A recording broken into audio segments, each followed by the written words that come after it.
আবারও medical visa হয়ে গেল এই দাদা। তো দাদা ভিসা তো পেলেন, কেমন লাগছে? আমার অনেক ভালো লাগছে। যাই হোক, এই 2টা পাসপোর্ট দাদার হাতে। তো আসলে কিভাবে কি ভিসাটা হলো সব প্রসেসগুলো জানাচ্ছি আজকের এই ভিডিওতে। স্বাগত বন্ধুরা আবারও নতুন আরেকটি ভিসার আপডেট ভিডিওতে। আপনারা বরাবরই আমাকে ঠিক ইন্ডিয়ান ভিসার আপডেট তথ্যগুলো নিয়মিত পেয়ে থাকেন। ঠিক আজকে ঠিক সেইরকম একটা আপডেট নিয়ে চলে আসলাম। তো আজকের যে রিভিউটা সেটা হচ্ছে ভিসা ডেলিভারি রিভিউ। আমার সাথে যিনি আছে ওনার হাতে 2টো ভিসা আছে, ঠিক আছে, এই যে দেখতে পাচ্ছেন। তো উনি আজকে ডেলিভারি নিল এবং ওনাদের ভিসা 2 জনের ছিল, 2 জনেরই ভিসা হয়েছে। একজন পেশেন্ট এবং একজন অ্যাটেন্ডেন্ট, 2 জনেরই ভিসা হয়েছে এবং আজকে থেকে ঠিক ডিসেম্বর পর্যন্ত তাদের ভিসার মেয়াদ আছে। তো যাই হোক, তো যে কাজ শুরু হয়েছিল অনলাইনের মাধ্যমে, তো ওনার সঙ্গে কথা বলা দিব। তার আগে একটু কথা বলে দিই, যারা স্টুডেন্ট ভিসা বা মেডিকেল ভিসা বা ডাবল এন্ট্রি ভিসা, যারা এই ভিসাগুলো করানোর জন্য বিভিন্ন জায়গায় ছুটাছুটি করছে, তাদের উদ্দেশ্যে বলে রাখি যে প্রসেসগুলো কিন্তু আগে থেকে এখন ডে বাই ডে জটিল হচ্ছে। তো সঠিকভাবে প্রসেস না করতে পারলে কিন্তু আপনার ভিসা হবে না, বা আপনি আবেদন জমা দিলেও রিজেক্ট হওয়ার সম্ভাবনা অনেক বেশি থাকে। তো এই জন্যই বলবো যে সঠিকভাবে প্রসেস করুন, তাহলে ভিসা হওয়ার সম্ভাবনা থাকবে। সেই প্রসেসটা মেনটেন করার চেষ্টা করুন। যারা নিজে নিজেই করতে পারছেন তারা তো খুবই ভালো। যদি একেবারেই না পারেন তাহলে আমার সাথে যোগাযোগ করতে পারেন। আমার যোগাযোগ করার প্রসেসটা ডেসক্রিপশন লিঙ্কে দেওয়া আছে, ডেসক্রিপশন লিঙ্কটা আপনারা ফলো করতে পারেন। তো এই হচ্ছে আসলে। আর যিনি আজকে ভিসা পেল তার সঙ্গে কথা বলাই দিব এই দাদা। দাদার নাম কি জানো? পলাশ দাদা। পলাশ দাদার বাড়ি কোথায় জানো?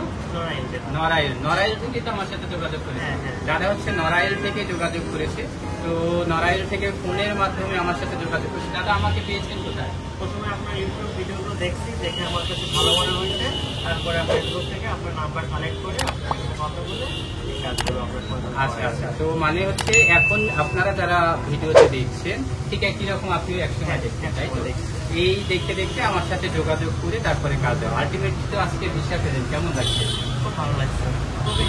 তো আপনি জমা দিয়েছিলেন গত সপ্তাহে এবং এই সপ্তাহে ডেলিভারি নিলে মোটামুটি 5-6 দিনের মধ্যে ভিসাটা একদম দ্রুত টাইম টু টাইম দিতে পেরেছি। তো কথা কাজের মেয়ে ছিল। যাই হোক, আমি চেষ্টা করি যে কাস্টমারের গুরুত্বপূর্ণ সময় ব্যতীত উপর যে গুরুত্বটা দেওয়া দরকার সেইটা দিয়ে আমি করে দেওয়া। তো ওনার কাজটা যেরকম গুরুত্ব দেওয়া দরকার ছিল ওইভাবে দিয়ে আমি করে দেওয়ার চেষ্টা করেছি, আলটিমেটলি হয়েছে। তো দাদা খুশি তো কাজটা? অনেক খুশি। তো আমি জানিয়ে রাখি, আসলে আমি যে জায়গাটা দাঁড়িয়ে আছি বাইরে কিন্তু প্রচন্ড বৃষ্টি হচ্ছে। মানে বৃষ্টি থেকে বাঁচার জন্য একটি জায়গায়, ছোট জায়গা দাঁড়িয়েছি। তো এখানে ভিডিওটা করে ফেলছি।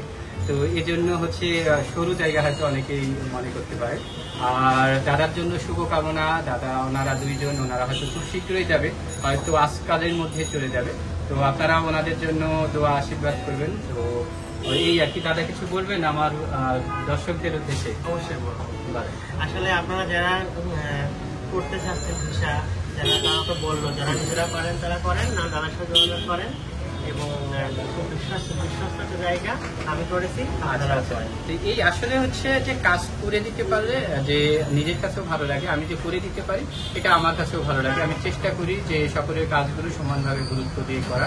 তো সবার জন্য এই বার্তাটাই ছিল যে সবাই যেন ঠিকঠাক মতো করতে পারে। যারা একেবারেই পাচ্ছেন না, আবারও বলে দিই, আমার সাথে যোগাযোগ করার প্রয়োজন মনে করছেন, আমার সাথে যোগাযোগ করতে হলে ডেসক্রিপশন বক্স ফলো করতে হবে। সেখান থেকে নাম্বার পেয়ে হোয়াটসঅ্যাপে আমাকে টেক্সট করতে পারেন। আর প্রতিনিয়ত এই ধরনের নিউজগুলো পেতে চাইলে অবশ্যই ইউটিউব চ্যানেলে আমার সাথে কানেক্ট থাকবেন। এবং লাইভ রিভিউগুলো যদি পেতে চান তাহলে ট্রাভেলার সাগর একই নাম ফেসবুকে, সেখানেও লাইভ রিভিউগুলো পাবেন, সেখানেও কানেক্ট থাকতে পারেন। তো ভিডিওটা কেমন ছিল অবশ্যই কমেন্ট করে জানাবেন। যদি ভালো লাগে লাইক দিবেন, অপরজনকে দেখার সুযোগ করে দিতে পারেন শেয়ার দিয়ে। সকলে ভালো থাকুন, সুস্থ থাকুন।